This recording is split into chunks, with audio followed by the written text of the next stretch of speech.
keeping you up to date with the latest in Texas Tech sports. This is the Ask Level podcast, brought to you by Double T 97.3. Hey, what's happening? Welcome to episode number 13 of the Ask Level podcast, a baker's dozen this week.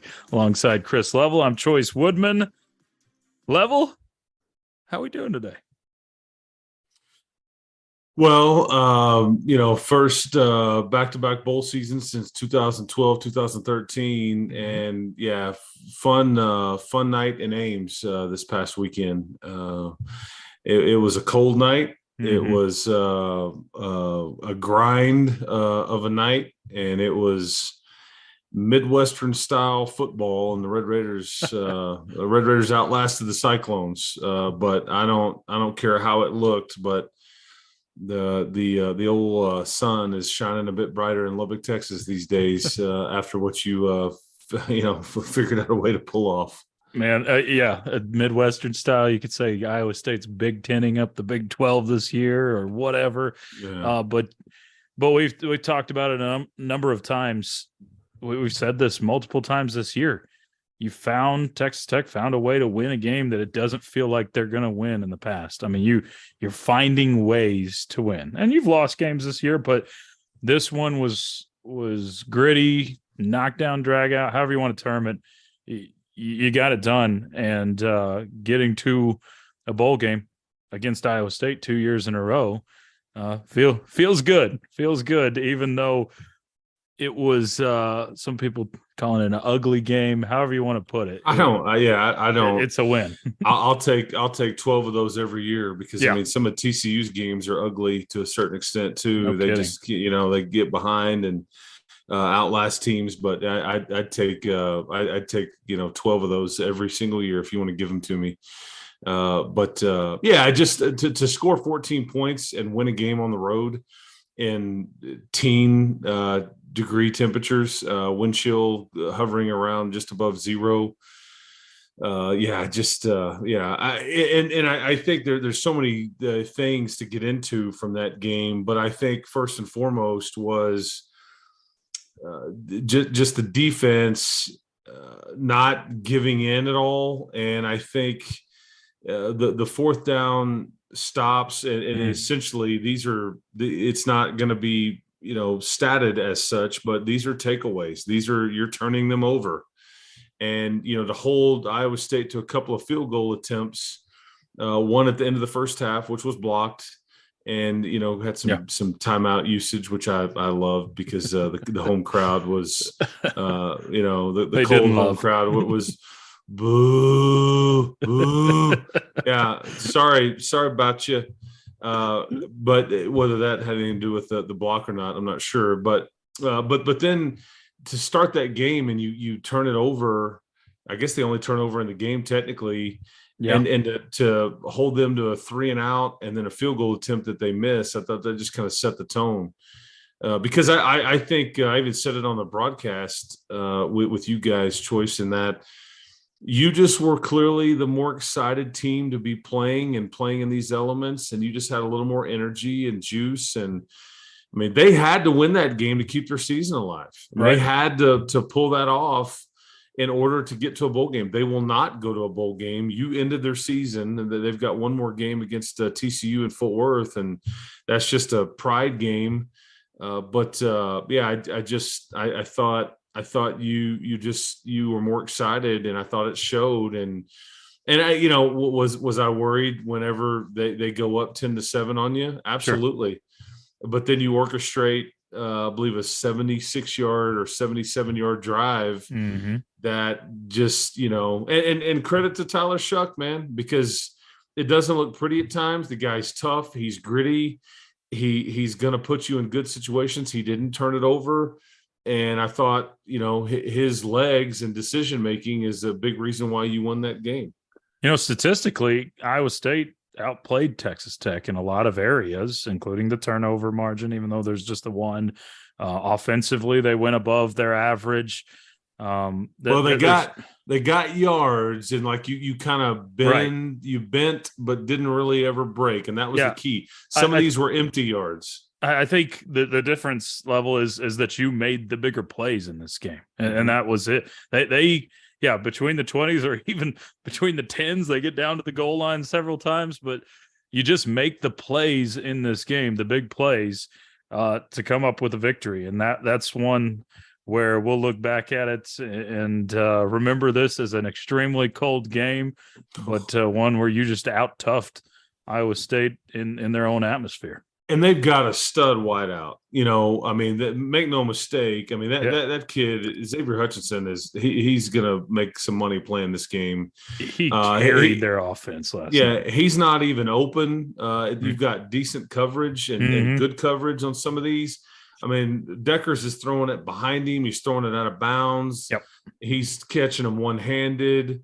And the fact that they didn't even look his way in those 8 plays and those 2 fourth down stops, either one of those series near the goal line.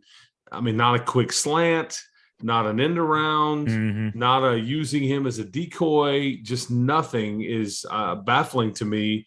Sure. But you weren't running it up the gut on this night against these Red Raiders. And this is without Tyree Wilson and without Malik Dunlap, without Jacob Rodriguez in the second half. True. I thought Tim DeRuyter's group played a really good game, man. And you can empty yard me to death, but you never gave up scores, and you didn't break, period. And I've been fairly critical of not taking the ball away enough. I might say critical. That's one of the criticisms you can offer up. You're being nitpicky at that, but the turnovers or the turnover on downs and then holding them to a couple of field goal attempts where they miss or one gets blocked. I mean, I think that was the difference.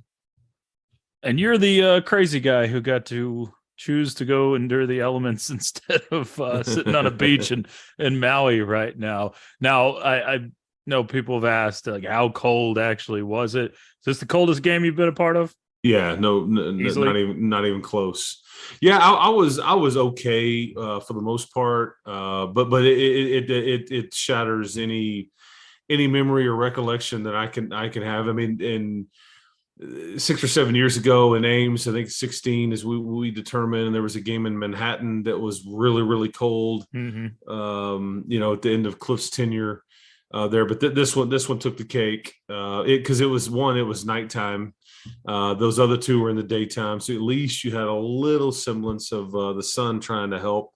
Yeah, but this was nighttime. This was, I mean, those heaters and heated benches on the sidelines. That was not a fair fight for those poor heaters and those propane tanks, just trying to push out as much heat as they could. For the first time I've ever seen it, you had a big coffee maker on the sideline filled with chicken broth. Did you partake at all? Styrofoam cups. I did. I had a couple of pulls off of that thing. Pretty good. Yeah. I mean, it warmed your insides just for a brief second. Yeah. And I was like, I'm so cold, I don't want to drink cold water. And I had these water bottles in my backpack with me on the sideline. They were frozen. And as I reported to you guys, the trainers were walking by. They're like, we can't. Those Gatorade bottles, you can't squeeze water into these kids during timeouts and stuff because the little tips of them were freezing. That's crazy. So it's just I had a couple of Dasani water bottles near my backpack, and they were like midway through the first quarter. It's like I had to like punch one of them with my glove just to kind of break up the ice and then try to drink because it was frozen. So that was the coldest I'd ever. It's just hard to breathe that air in. But I will say this: I don't think, win or lose, I don't think it bothered Texas Tech. I thought they had the right mindset. You had strength coaches out there with the vests and no shirts on during warmups, just trying to set the tone. They were, I just thought the Red Raiders seemed like the more excited team to play in that stuff as opposed to the home team. Yeah, which is kind of crazy for what you said. They had to win that to keep their season alive, but you eliminated them from the postseason.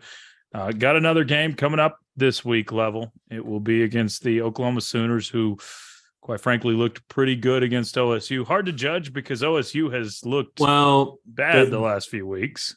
Well, and Oklahoma, I think, looked really good and then really True. bad. Good It initially, was, and then hit kind of a wall. yeah, this is just kind of who they have been this year. Wildly inconsistent. Yeah. You are technically ahead of them in the Big 12 standings. I mean, you're 4-4 in the league. They are 3-5.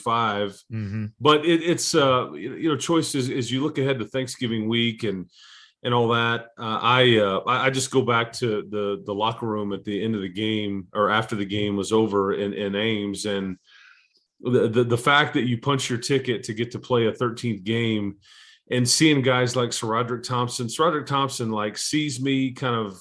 I'm waiting on Coach McGuire. He sees me from a distance, comes over to me. He's just like very emotional. Mm-hmm. Like they're happy tears and just, yep. Just to see him kind of get to, and guys like that, man, it does your heart good. Sure. For kids that have been in this program for a long time and that battle and have grinded, have dealt with coaching changes, dealt with position coach changes and coordinator change and all the stuff that they've dealt with. And there are too many bowl games. I get it, but there's a purpose for them, and it's for kids like that right there that I was real happy about. And so what that gives you, Woodman, is basically it's kind of a free spin of the wheel against the Sooners, man. I mean, there's both teams are bowl eligible. It's true. Both teams come in at 6-5. It's for semi bowl pecking order, but it's kind of a fun, no pressure type game. Like you can just go have fun, have a senior night with whoever will go through that ceremony and just kind of let it hang out, man. And it's those games are fun because the end result, like if you don't get it done, it's not the end of the world. Mm-hmm. You've got a chance to beat Oklahoma and Texas in the same season for the first time ever. And it's I think crazy. that is I think you have a chance to get to 7 wins, or a 7-win regular season, I should say, for the first time in a bit. So, yeah. And a winning record in the Big 12 for the first time in a long time, because you're sitting right there at what 4-4 right now, and if you win it, you're going to be 5-4 in the league, and and you're going to go 6-1 at home if you win it, and that. These are all the things we were asking for. Sorry. Yeah. No. You're fine. I'm just trying to say the first time on a lot of these things, the 7 wins you haven't done since 2013, which was Cliff's first year. The 6 wins at home you haven't done since 2009. The have a winning record in Big 12 play you haven't done since 2009. 4 different coaches have come through since the last time you've had a winning record in Big 12 play. So I agree with you. This is kind of a just go with it type of game. But man, it would be nice to knock that monkey off. Oh yeah, the back. absolutely. And quit using that stat of since 2009. I'm ready for that to be gone. Yeah, they Oklahoma's got a really good running back in Eric Gray. He's going to be one of the best you've seen all season. He's an NFL guy. I mean, like Bijan Robinson, like Deuce Vaughn, like Kendre Miller. I mean, and so run defense will certainly be tested. Dylan Gabriel's been up and down. He throws it to the other team on occasion. He's also been pretty good. Oklahoma's defense, a bit of a mess. You're kind of getting Oklahoma's kind of the opposite of Iowa State. Oklahoma has got some juice on offense. They kind of will put you in a bind at times and all that. Defensively is where they've kind of been very inconsistent and a bit of a mess. They've got good players, but haven't figured out a way to be. And they picked off Spencer Sanders a lot in that Bedlam game, but. I'm just, I'm looking forward to it. You can walk into that stadium without any pressure, and you can, just let it hang out, man, and try to end this thing the right way. And the temperature, even if it's 40, 45 degrees, it will feel like a tropical paradise compared to Ames, Iowa. So that part won't be too bad either. But the game in Ames, 1 penalty. You did have the 1 turnover, but it was a really clean game on both sides. I thought, and it was complimentary football. Your defense rose up. Your offense did just enough with 2 really, really long drives. I thought Shuck managed the game well. It's just fun because I said this to so many people last week.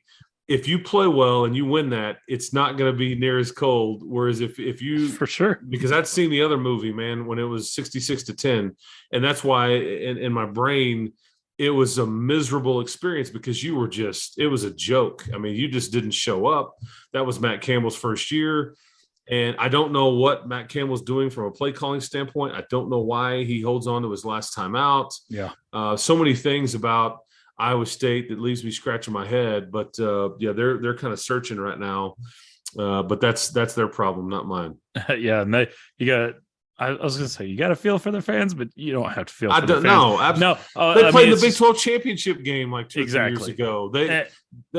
So I don't feel any sympathy for Iowa State. No, I'm just saying they've been through, it feels like for them, the same story, different chapter every single week this year. How many one-score games they've lost and how many low-scoring affairs where they just can't get it done. It's got to be rough this year for them, but hate it for them.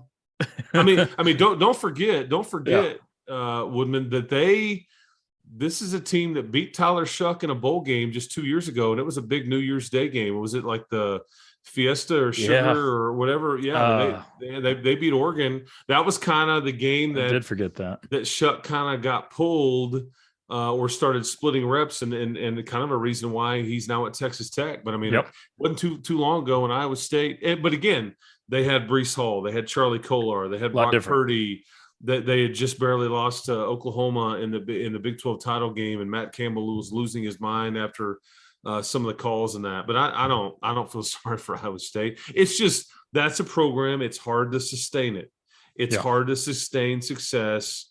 And they lost so many NFL type playmakers, and they're about to lose their only one in Xavier Hutchinson. Yep. And so that's just part of the deal. So, but that again, that's their issue. I'm just looking at your situation trending up, and maybe they're trending down. Yeah. Last question on them, and then we'll move on to a little basketball and a couple of questions from the audience. Has Matt Campbell, did he wait too long? Is his window closed in terms of other teams wanting him? No, I don't think so. I think he's proven he can turn a program around. I think he's proven he's going to do it the right way. Mm-hmm. I think if you're him, you may look at it. He's well paid there. His staff is well paid. Sure. I don't think anybody's frustrated with him up there. I mean, I think they're probably frustrated with some of the results, but with what he has done, it raises expectations. And so he has to look at it and go, can I get it back to that? Or was that a one-time deal? Or if somebody calls me now, I'm maybe more willing to listen. And where can I go where it's maybe a bit easier to recruit speed and some of those kinds of things? Because that's a program that history would show you. I mean, Paul Rhodes kind of had some moments. Dan McCarney had some moments. Matt Campbell has had some moments, and he took it higher than those other two did, but they all have had a hard time sustaining it. And that's the hardest thing to do in this sport is keeping it going. Sure. Keeping it going. And it's hard because you graduate kids, you catch lightning in a bottle and you can't keep it going. But am I going to be surprised if somebody calls him and then we get some shocker announcement at some point, in the next, month or a year and a half from now or whatever it may be? That's not going to surprise me a bit. But I don't think it will keep people from calling. No, he'd be a hell of a hire by somebody like Nebraska or Wisconsin or one of those that can pay him a lot more than Iowa State is. He does seem to be a Midwest guy where he's going to stay. Well, that's where he's from. Yeah, I think he's from Ohio and his style. Big Ten type of coach. Yeah, absolutely. I mean, so does Leipold. Yeah. I think Matt Rule's name is being tossed around quite a bit. I don't see Matt Campbell in the SEC. I see him in the Big Ten if he's not in the Big 12. Okay, brief look at basketball as Red Raiders are in Maui. Playing 3 games this week. Yeah, depending on when you're hearing this, they could have already played one. Their toughest. Creighton is probably the best team there. Choice. They've got a 7'1" center named Ryan Kalkbrenner. This is really good, and so Daniel Baccio will have his hands full. This is a team that was picked overwhelmingly to win the Big East. Mm-hmm. I think their pick, Greg McDermott's got 3 starters back. They had some transfer guys come in. And what makes me really nervous about this game for the Red Raiders, if you are listening to this before that game is played, which is going to be Monday afternoon, is that this is the kind of team, and they did it a couple years ago in Las Vegas when they beat you. This is the kind of team, though, that passes the ball really well. They're not disillusioned by your defensive scheme and that they try to force driving the ball. They're going to zip that. And that's what beats this side defense. It's kind of like, let's transition it back to like the football analogy here. Iowa State wants to show you this light box and that you just dare you to run. And it's a Venus flytrap. It's like, hey, come on, man, there's just 3 or 4 guys up here. You can run it. It's not going to be that big a deal. And then as soon as you hand it, it's like, here they all come. And you're like, where did they come from? Well, Mark's defense is like, it's kind of, it begs you to try to drive. But as soon as you do, that's when they get you and you're stuck and you make a mistake and try to throw out of it. And that's where the turnovers come. But Creighton typically is good enough to where that doesn't beat them. And I think they'll have had some time to work on it and all those things. But and one of the things where Mark Adams' defense, where that you can get away with that too against good passing teams, is when you've got 6'4" or 6'6" everywhere on the floor, where you got so much length and you could still get in those passing lanes. But this is a smaller team for Texas Tech this time around defensively. Yeah, they are. I mean, and again, really, I think the defense has been better than I would have expected for the Red Raiders through the first 3 games. Yeah. It's just the turnovers. I mean, you've got plenty of guys taking charges, including a lot of the new pieces. I wonder if the bright lights here with the Maui Invitational and kind of being on the road and nationally televised and all that for these young kids, I don't know if it'll bother them or if they'll embrace. I have no way of knowing how they'll handle that aspect.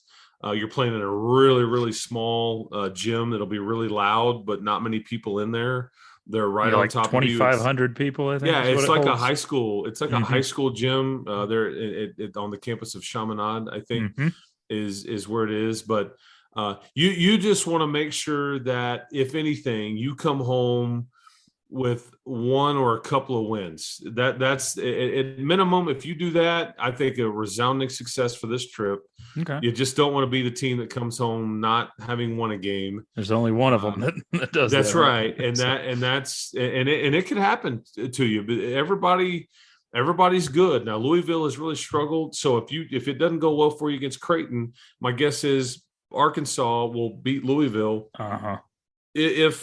If what we've seen to this point holds, and that's a game that you would need to win, because Louisville, I think, comes into this thing winless with 3 1-point losses, I think. Yeah, you don't want to be their first win. Yeah, sure. Exactly. And so if you get that done, then it's like you can go play for the consolation championship or whatever it would be, and depending on who's on the other side of the bracket at that point. But it's a fun experience. There's a ton of Tech fans that have made the trip to go and enjoy it, and because this is next year you're at the Bahamas in the Battle for Atlantis this week. Next year, similar convention center type gymnasium and very stiff competition in a ballroom. That's exactly right. But it's a fun week though, and you got the Sooners coming to town. You got the Red Raiders on nationally televised games for 3 straight days. So it's a fun week, and you got turkey and stuffing and pie. So it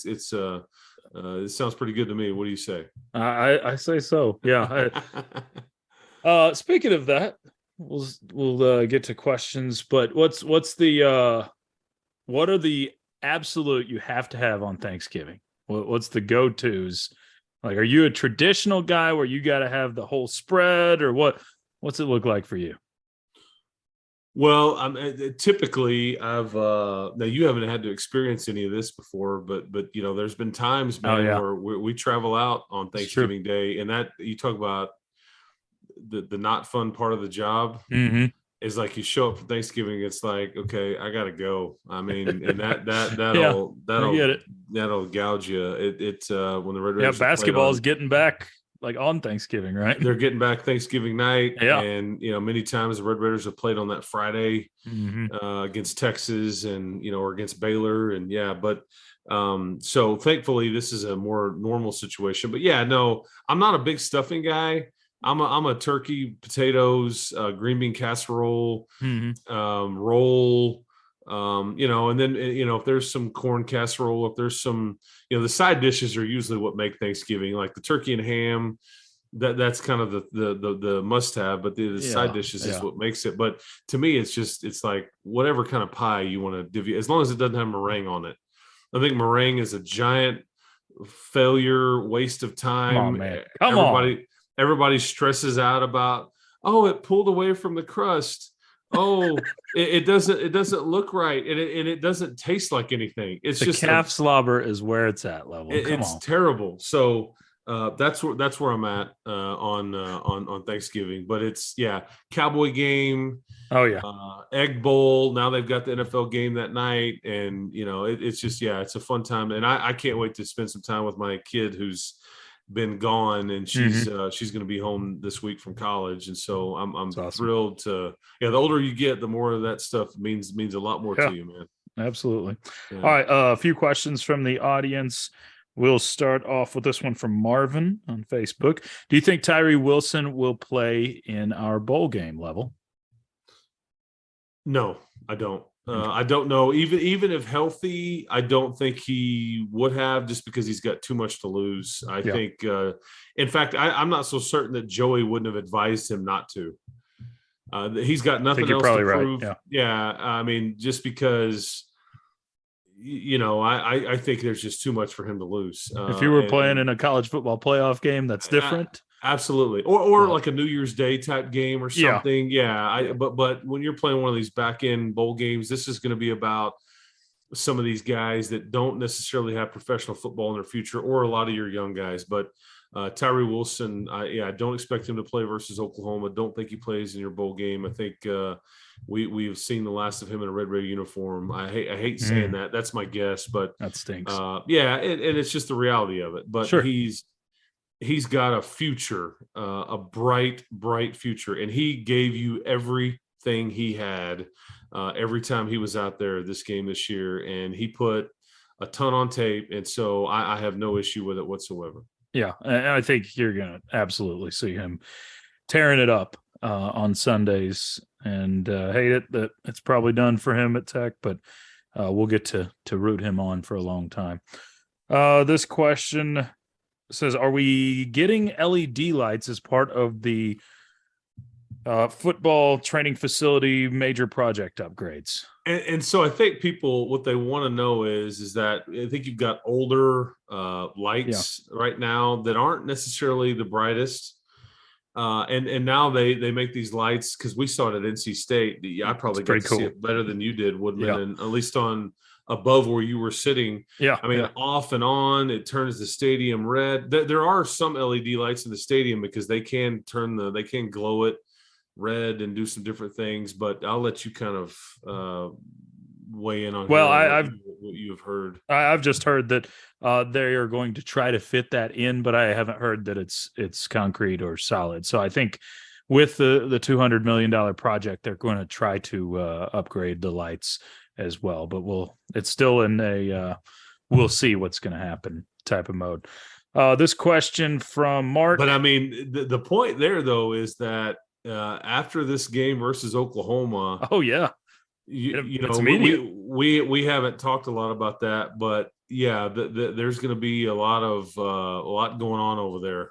Sure. Over the next 18 months. I don't know what next season looks like from that standpoint, but it's going to be kind of a mess over there in the off season, but that's the price of progress. But I can't wait to see the finished product. And oh man, we had that announcement. Then it's like you kind of forget about it, but now it's about to get dropped in your lap right now, and everybody else will forget about it too, because you're not going to, other than the spring game or whatever, you won't be thinking about it while they're working on just massive. It's a massive project. I mean, a lot going on. I'm curious to just see how well they dress it up once you're playing football and they're working on it, how that looks at that end of the stadium, because we'll see the progress there, and then you're going to be doing it through a football season next year. So it'll be interesting for sure. This question from Mark. Level, can you help outline what possible bowl games we have and what the finishing order could be for Tech in the Big 12 standings, depending on what happens this weekend? Yeah, well, I think you have an opportunity to play in the Metroplex. There's a Phoenix opportunity. I think if you dare to dream a bit, if you beat Oklahoma Mm-hmm. and say, depending on who wins or loses that Baylor or Texas game, I mean, it's not out of the realm of possibility that you could move up to like the Cheez-It Bowl or the Alamo Bowl or the Texas Bowl, like, which is in Orlando. I think, obviously San Antonio or the one in Houston, and those are higher on the. I mean, you've got 8 bowl eligible teams in the Big 12. 8 of the 10 teams are already bowl eligible. That's done. I think what happens though is if TCU does in fact make the playoff, obviously everybody moves up, because then I think Kansas State, as far as what we're looking at now, Kansas State ends up like in the Sugar Bowl, I think. I think you're right. Yep. Yeah, and so then again, everybody again, then you've got just 6 left for all the technical tie-ins, and so everybody kind of moves up. But the latest projection I saw had TCU going to the playoff. It had Kansas State in the Sugar, and I think it had you playing in Phoenix on December the 27th versus Maryland. I think that would be a scenario if you lost to OU. Is kind of how that projection would work out, because I think there's just enough other results too, and see, it's about what the Bulls want. True, they can kind of. It's not always just like where you finish and you're going to be there, because I believe Big 12 standings wise, if Tech wins, you're going to be. And depending what happens with Texas, you can finish 3rd place in the Big 12 technically. Yeah, you can finish in a tie for 3rd place. Yeah, and then pecking order, tiebreakers, all sorts of that. I think seeding wise, if you want to go by that, you can finish anywhere from 4th to 7th. But it's bottom line though. The Liberty Bowl is one that I'm not certain that they would want the Red Raiders, or the Red Raiders would want to go back. I thought it was a great experience. I think Memphis is an interesting city. It's semi-dangerous, but a lot of history, and I thought it was a good experience, probably because of the way the game went, and you'd be playing an SEC team. True. There, so I think, but because rarely do bowls want the same team back-to-back years, unless it's a really attractive matchup or something. That. You don't possibly see that often. And I can't imagine that Texas Tech versus their old head coach is you could match that with one involving the Red Raiders, exactly. But again, bottom line is you are going to get a chance to extend your season, and that's a good thing. And I think that's a lot of fun, man. Yeah, you could. So right now the bowl projections don't matter much, because you could literally end up one of 5 or 6 different places. So kind of have to wait and see how things shake out a little bit better after this week, and then the projections can get a little bit more accurate. But I'm thrilled for everybody involved that, you get another month of football. This is the way this program is supposed to be. You're supposed to be in a position where you're playing a 13th game every year. We got spoiled with that. You're trying to get it back to that, to where you want to be spoiled again by that, to where that's just like a given. And it's trying to contend for the conference championship, or trying to play in one of those higher end bowl games and things like that. But I don't want to necessarily celebrate just being bowl eligible every year, but this is where you're at right now. It's nice to see them back, because in a game that you went on the road with 1 penalty and you score 14 points and win, you pour all that over me, man. I'm all about it. I'll pour it all over you. Well, and I don't know that there's a bad bowl scenario for you, because even if you end up in a lower one where you're in DFW, it still feels like there's enough excitement around this team. You're going to have plenty of fans at one of those DFW bowls. The one that I don't know if it's going to work that way, because I think you've got 2, because the playoff and things like that. I don't know if you'll have enough teams where it can. The one game I don't want you playing in is the Armed Forces Bowl on the campus of TCU. Just out of general principle, I don't want to go play a bowl game away from it before Christmas at TCU Stadium. That would rub me the wrong way. If that's what you get, then that's what happens. But that would take a loss, and you almost being like the very last team to fill a bowl slot. Yeah. And potentially it would require TCU to not make the playoff too. Feels like it, yeah. Yeah, so there's a lot that would need to happen, but that's the only caveat I would throw out there too, as far as the Metroplex games. But that's just me being, sideways about. I just don't. Yeah, and that's my hometown. I'm with you. That's my hometown, right? Yeah. Well, Level, got another one in the books. It was a fun one. Hopefully, we get to do a little more celebration next week and knock out some of these since this dates. We're looking to get rid of a few of those, but we'll see. Yeah. Basketball this week, football this week, Thanksgiving this week. It's a fun week, man. Sports win. Yeah. Enjoyed time with the family this week, and we'll talk to you again next week. Sounds good, man. Keep hope alive, Woodman. For Chris Level, I'm Chois Woodman. You've been tuned in to the Ask Level podcast, powered by Double T 97.3. Y'all have a great week and a happy Thanksgiving.